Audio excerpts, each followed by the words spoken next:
নমস্কার বন্ধুরা, আমার চ্যানেলে আমি আপনাদেরকে স্বাগত জানাই। আশা করছি আপনারা ভালো আছেন, সুস্থ আছেন।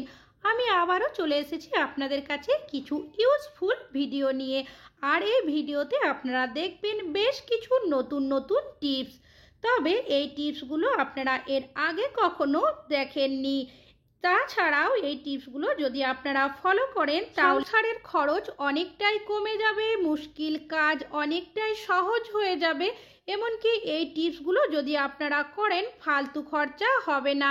চলুন তাহলে দেখে নেওয়া যাক আজকের প্রথম টিপসটা।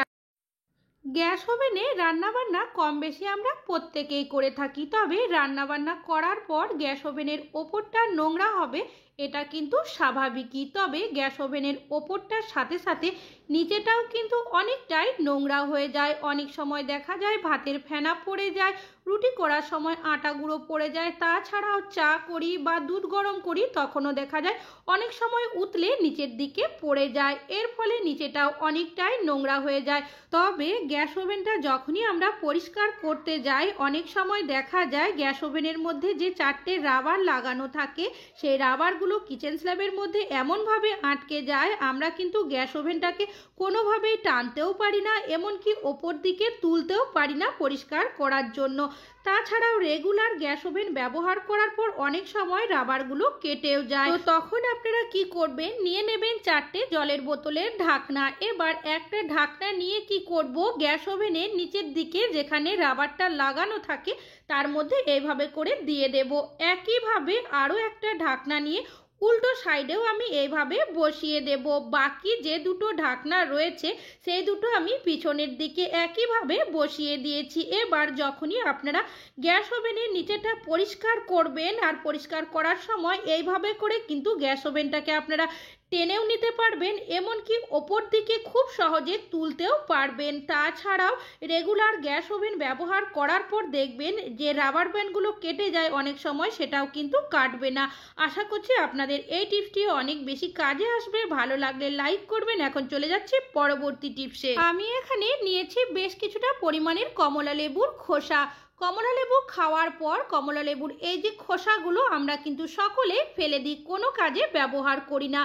তবে এই কমলা লেবুর খোসার এর আগে আমার চ্যানেলে আরও ভিডিও দেওয়া আছে যেগুলো চাইলে আপনারা কিন্তু দেখে নিতে পারেন। তো সেরকমই দুটো টিপস আমি আজ আপনাদের কাছে শেয়ার করব কমলা লেবুর খোসা দিয়ে। তো তার জন্য এখানে আমি নিয়েছি একটা মিক্সার জার। মশলা পেস্ট করার জন্য কম বেশি কিন্তু আমরা অনেকেই এই ধরনের মিক্সার জার ব্যবহার করে থাকি। তবে এই মিক্সার জার দিয়ে আমরা আদা, রসুন, পেঁয়াজ এই ধরনের পেস্ট করার পর দেখা যায় যে যত ভালোভাবে এই মিক্সার জারটা আমরা ধুয়ে পরিষ্কার করি না কেন পেঁয়াজ, রসুন, আদার গন্ধ কিন্তু থেকেই যায়। তো আমি এখানে যে কমলা লেবুর খোসাগুলো রয়েছে সেগুলো এর মধ্যে প্রথমে দিয়ে দেব। আর এর মধ্যে দিয়ে দেব আমি হাফ চামচের মতো লবণ। আর নিয়েছি আমি 1 চামচের মতো জল, সেটাকেও এর মধ্যে দিয়ে দেব। এবার মিক্সার জারের ঢাকনাটাকে লাগিয়ে খুব ভালোভাবে আমি এটাকে পেস্ট করে নেব। এইভাবে যদি আপনারা পেস্ট করে নেন এর ফলে দেখবেন মিক্সার জারের মধ্যে যে পেঁয়াজ, রসুন, আদার একটা গন্ধ থাকে সেটা কিন্তু চলে যাবে। তা যেহেতু আমি লবণ দিয়েছি অনেক সময় দেখা যায় মিক্সার জারের ধারটা অনেকটাই কমে যায় লবণ দেওয়ার কারণে, সেটাও কিন্তু চলে আসবে। এবার এই যে পেস্টটা হয়েছে সেটাকে আমি একটা পাত্রের মধ্যে ঢেলে নেব। আর ওটাও কিন্তু ফেলে দেব না, একটা কাজে ব্যবহার করব। তো কি কাজে ব্যবহার করব সেটাও আপনাদের কাছে শেয়ার করব। তার আগে মিক্সার জারটাকে আমি ভালো করে পরিষ্কার করে আপনাদেরকে দেখিয়ে দেব। দেখছেন বন্ধুরা, মিক্সার জারটা খুব ভালোভাবে পরিষ্কার হয়ে গেছে, এমনকি যে ধারটা চলে গেছিল সেটাও চলে আসছে। এমনকি এখানে যেহেতু কমলা লেবুর খোসা পেস্ট করে নিয়েছি যার কারণে পেঁয়াজ, রসুনের সব গন্ধ কিন্তু চলে গেছে। এবার যে পেস্টটা রয়েছে সেটা কি কাজে ব্যবহার করব, আমরা কিচেন সিঙ্ক সাধারণত ভিম বার জেল, ভিম বার লিকুইড বা অন্যান্য কোনো লিকুইড দিয়ে পরিষ্কার করে থাকি।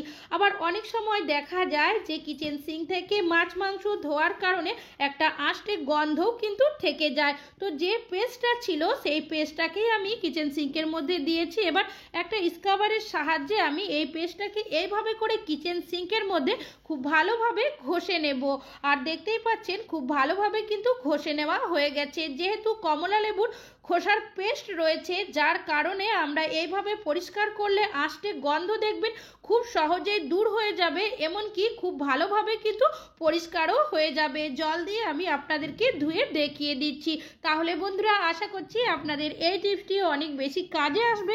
ভালো লাগলে লাইক করবেন। এখন চলে যাচ্ছি পরবর্তী টিপসে। নিয়েছি একটা জার। তো জার বা কৌটোর মধ্যে আমরা যখনই কোনো জিনিস রাখি, দেখা যায় বেশ কিছুদিন পর জার বা কৌটোর এই যে জায়গাটা থাকে ধারের, এই জায়গাগুলো দেখবেন অনেকটাই ক্ষয় হতে শুরু করে। এর ফলে কি হয়, আমরা যখনই ঢাকনাটা লাগাই ভালোভাবে লাগানো যায় না। এর ফলে আমরা জার বা কৌটোর মধ্যে যে জিনিসই রাখি না কেন, দেখা যায় সেটার মধ্যে হাওয়া চলে যায়, এর ফলে নষ্ট হয়ে যায়। তো আমাদের জারটা যেহেতু একদমই নতুন থাকে, খুব বেশি দিন ব্যবহার করা হয় না, তো যার কারণে আমরা কিন্তু সেটা ফেলেও দিতে পারি না। তো আবারও কিভাবে সেটাকে ব্যবহার করবেন, আমি এখানে নিয়েছি একটা বিস্কুটের প্যাকেট। যার সাহায্যে বিস্কুটের যে প্যাকেটটা রয়েছে তার দুটো দিক প্রথমে আমি কেটে নেওয়ার পর মাঝখানটা এইভাবে করে কেটে নিলাম। আর যেহেতু প্যাকেটটা অনেকটাই বড় রয়েছে, এতটা আমার লাগবে না, যার কারণে আমি এই সাইডটা আরেকটু কেটে একটু ছোট করে নেব। আপনারা চাইলে এখানে গোল করেও কেটে নিতে পারেন।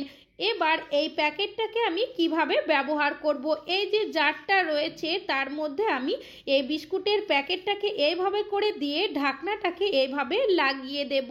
আপনারা চাইলে জার বা কৌটোর মধ্যে এইভাবে করেও রেখে দিতে পারেন, আর যদি চান কাঁচির সাহায্যে সাইডটা আপনারা কেটেও দিতে পারেন। এইভাবে যদি কেটে দেন তাহলে দেখবেন দেখতেও কিন্তু সুন্দর লাগবে। আর এইভাবে যদি আপনারা একটা প্যাকেট দিয়ে রাখেন যে কোনো জার বা কৌটোর মধ্যে, যদি সেই ঢাকনাটা ঢিলে হয়ে যায় বা কৌটোর যে সাইডটা ক্ষয় হয়ে যায়, তখন কিন্তু আবারও সেই জার বা কৌটো আপনারা ব্যবহার করতে পারবেন। একদম টাইট হয়ে ঢাকনাটা বসে যাবে, কোনোভাবে হাওয়া কিন্তু ভেতরে যাবে না, আর একদমই এয়ারটাইট হয়ে যাবে। তাহলে বন্ধুরা আশা করছি আপনাদের এই টিপসটিও অনেক বেশি কাজে আসবে। ভালো লাগলে লাইক করবেন। এখন চলে যাচ্ছি পরবর্তী টিপসে। কুকারের মধ্যে আমরা কিন্তু কম বেশি প্রত্যেকেই কোনো না কোনো কিছু রান্না করে থাকি, তবে অনেক সময় দেখা যায় আলু সেদ্ধ করি বা কোনো কিছু যখনই সেদ্ধ করি, এইভাবে করে কুকারের মধ্যে দাগ পড়ে যায়। দাগগুলো তুলতে কিন্তু আমাদের অনেকটাই ঘষা মাজা করতে হয়, এর ফলে অনেকটাই পরিশ্রম যেমন আমাদের হয়, সময়ও কিন্তু অনেকটাই নষ্ট হয়ে যায়। তার জন্য নিয়ে নিয়েছি একটা পাত্র, এর মধ্যে দিয়ে দিলাম আমি হাফ চামচের মতো আটা, আর নিয়েছি এখানে আমি কোলগেট। আপনারা যে কোনো সাদা ধরনের টুথপেস্ট এখানে ব্যবহার করতে পারেন। আর এখানে দিয়ে দেব আমি 2 চামচের মতো জল। এবার আটা আর যে কোলগেটটা নিয়েছি সেটাকে খুব ভালোভাবে আমি মিশিয়ে নেব। তো আপনারা কিন্তু এখানে সাদা ধরনেরই টুথপেস্ট নেওয়ার চেষ্টা করবেন, জেল ধরনের নিলে কিন্তু হবে না। খুব ভালোভাবে এটাকে আমি মিশিয়ে নিয়েছি। এবার এই মিশ্রণটা আমি প্রেসার কুকারের মধ্যে এইভাবে করে দিয়ে দেব। আপনারা চাইলে স্টিলের কড়াইয়ের মধ্যে যদি দাগ পড়ে যায় এইভাবেই কিন্তু তুলে নিতে পারেন। আমি এখানে নিয়েছি একটা স্ক্রাবার দিয়ে এইভাবে করে আমি হালকাভাবে ঘষে নেব। আর একদম নতুন স্ক্রাবার নেওয়ার চেষ্টা করবেন না, না হলে কিন্তু দাগ হয়ে যেতে পারে। আর দেখতেই পাচ্ছেন বন্ধুরা, কিছু সেকেন্ড আমি এই প্রেসার কুকারটাকে ঘষে নিয়েছি, আর যে দাগগুলো ছিল সেটা কিন্তু এখন উঠে গেছে। এবার আমি কি করব, এই যে প্রেসার কুকারের সাইডটা রয়েছে সেটাকেও কিন্তু এই স্ক্রাবারটা দিয়ে একটু ঘষে তারপর প্রেসার কুকারের ঢাকনাটাকেও আমি ঘষে দেব। এবার জল দিয়ে ধুয়ে আপনাদেরকে আমি দেখিয়ে দেব যে কতটা পরিষ্কার হয়ে গেছে। আর তাহলে বন্ধুরা দেখতেই পাচ্ছেন যে কতটা পরিষ্কার হয়ে গেছে, আর খুব বেশি পরিশ্রম কিন্তু আমাদের করতে হয়নি। আশা করছি আপনাদের এই টিপসটিও অনেক বেশি কাজে আসবে। ভালো লাগলে লাইক করবেন। এখন চলে যাচ্ছি পরবর্তী টিপসে। নিয়েছি বেশ কিছুটা পরিমাণের আটা মাখা। আমাদের প্রত্যেকটা মহিলারই কিন্তু সকালের দিকটা অনেকটাই কাজের তাড়াহুড়ো থাকে, আর যদি বাড়িতে বাচ্চারা স্কুলে যায়, বড়রা অফিসে যায়, তখন কিন্তু তাদের টিফিনও আমাদের বানিয়ে দিতে হয়। আবার অনেক সময় যদি বাড়িতে আত্মীয় স্বজন চলে আসে, তখনও কিন্তু তাদের টিফিনে দেওয়ার জন্য কোনো না কোনো কিছুই আমাদের বানাতে হয়। যদি আমাদের সাহায্য করার মতো কেউ না থাকে, তখন কিন্তু সব কাজই আমাদের একা হাতে করতে হয়, আর তখন অনেকটাই সমস্যার মধ্যে পড়তে হয় আমাদের। আমি এখানে আটা মেখে তারপর বেশ কিছুটা লেচি করে নিয়েছি। আপনারা চাইলে ময়দা অথবা আটা ময়দা মিক্স করেও মেখে নিতে পারেন। যেগুলো দিয়ে আমি বেশ কিছুটা লুচি বানাবো। কিভাবে আপনারা বেলুন চাকি ছাড়াই একসাথে অনেকগুলো লুচি বানিয়ে নেবেন তার একটা টিপস আপনাদের কাছে শেয়ার করছি। এখানে আমি একটা থালা নিয়েছি, থালাটাকে ভালো করে ধুয়ে পরিষ্কার করে নিয়েছি। দিয়ে দিলাম সামান্য পরিমাণের তেল, আপনারা ঘি চাইলে ব্যবহার করতে পারেন। তেলটাকে খুব ভালোভাবে আমি থালার মধ্যে মাখিয়ে দিলাম। এবার যে লেচিগুলো আমি করে রেখেছি সেই লেচিগুলো এই থালার মধ্যে আমি এইভাবে করে দিয়ে দেব।